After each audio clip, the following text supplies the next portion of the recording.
అరుణాచల పుణ్యక్షేత్రం ఎందుకంత ప్రసిద్ధి చెందిందో మీకు తెలుసా? అరుణాచలం పంచభూత లింగాలలో ఒకటి.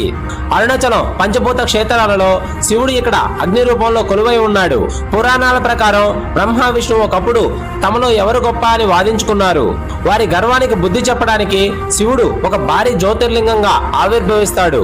బ్రహ్మ ఆ లింగం యొక్క అగ్రభాగాన్ని, విష్ణువు లింగం యొక్క మూలాన్ని కనుగొనడానికి ప్రయత్నం చేసి విఫలమవుతారు. బ్రహ్మ అసత్యాన్ని పలకడం, విష్ణువు తన వైఫల్యాన్ని ఒప్పుకోవడం జరుగుతుంది. ఈ సంఘటన జరిగిన పవిత్ర ప్రదేశమే అరుణాచల పుణ్యక్షేత్రమని నమ్ముతారు. అందుకే ఇక్కడ శివుడిని అరుణాచలేశ్వరుడు అని పిలుస్తారు.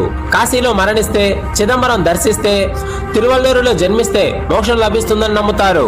అరుణాచలం విషయంలో కేవలం అరుణాచల శివ అని స్మరిస్తే మోక్షం లభిస్తుందని ప్రతీది. అరుణాచలంలో అత్యంత విశిష్టమైనది గిరి ప్రదక్షిణ.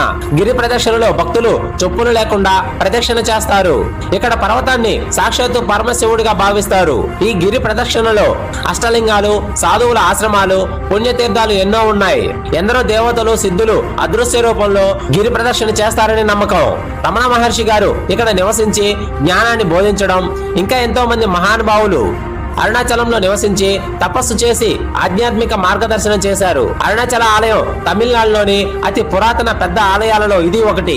ఇలా ఇంకా ఎన్నో కారణాల చేత అరుణాచల పుణ్యక్షేత్రం తమిళనాడులోనే కాక భారతదేశం, ప్రపంచం అంతటా ఆధ్యాత్మిక సాధువులకు, శివుడు భక్తులకు అత్యంత పవిత్రమైన పుణ్యక్షేత్రంగా అరుణాచలం నిలిచింది.